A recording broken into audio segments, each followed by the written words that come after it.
أنا اسمي إنجي عصام، أنا عندي 31 سنة. أنا عملت تكميم مع دكتور عبد الرازق محمد يوم 8 إبريل 2025. الحقيقة قرار العملية ما كانش سهل تماماً بالنسبة لي وما أخدتوش بسهولة. أنا قعدت حوالي 6 شهور قبل ما ياخد قرار العملية ده أصلاً بدور وبسيرش، وتقريباً شفت كل الدكاترة وشفت الفيدباكس بتاعتهم. كنت بسأل ناس عاملة العملية بقى لها سنين طويلة وناس لسه عاملاها من قريب. طب هم بعد العملية الأكل عامل إزاي؟ طب الفيتامينز عاملة إزاي؟ طب هل الموضوع سهل وبسيط ولا في مشاكل وهعاني بعد كده؟ الحمد لله دكتور عبد الرازق بصراحة أنا اخترته بالذات علشان الفيدباكس كانت حقيقية عنده، مش مجرد ماركتينج وخلاص زي ما كل الدكاترة بتعمل. أخدت قرار ورحت كشفت وبدأت في إجراءات العملية. الحقيقة أنا شخص رياضي في الأساس، يعني كان وزني فت جدا، بس أنا للأسف في 2020 كان عندي مشكلة في الغدة الدرقية وكان عندي فيها خمول وكان عندي بعض النتوءات عليها كمان، فاضطريت إن أنا أعمل عملية.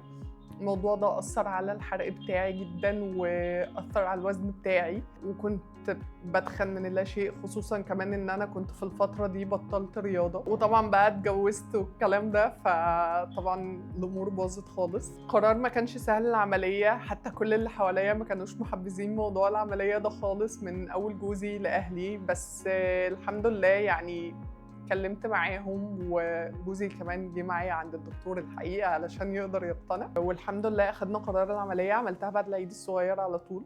اول اسبوع او 10 ايام من العمليه الموضوع هو اللي كان صعب شويه في الشرب والكلام ده، نتيجه الجرح اللي موجود في البطن يعني.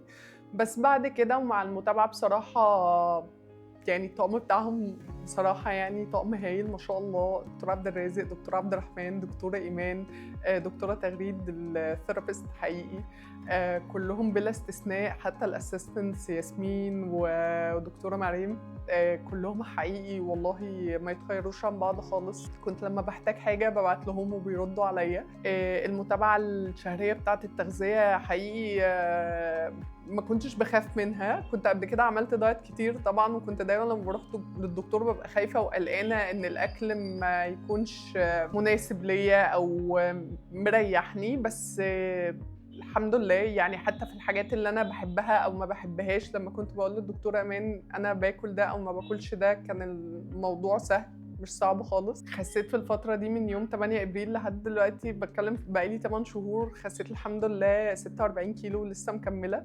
ربنا يكرم تكمل على خير يعني ان شاء الله. اعتقد دلوقتي ان انا في المرحله انا خلاص بقيت باكل كل حاجه، وكمان دخل لي النشويات، فيمكن هي النشويات اللي بتخلي الواحد ياكل شويه، بس ستيل الواحد محافظ على الاكل بتاعه. بعد العمليه بصراحه الموضوع فرق معايا، خصوصا ان انا حد بيحب الحلويات جدا. ما بقاش عندي شراهه للحلويات زي الاول خالص. الحاجات المسكره ما بقتش استحملها اصلا. عاداتي اتغيرت في الاكل، بقيت بدور على البديل الصحي لكل حاجه، من اول الرز المكرونه لحد الاكل العادي لما بنيجي نعمله. حاجه كمان اللي مريحاني اكتر ان انا ما بقتش استحمل ان انا اكل اكل تقيل، ما بقدرش اصلا. فالحمد لله دي حاجه في حد ذاتها مريحاني جدا. بس يعني اتمنى تجربتي يعني دي تفيد ناس كتير وتطمنهم. العملية مش صعبة،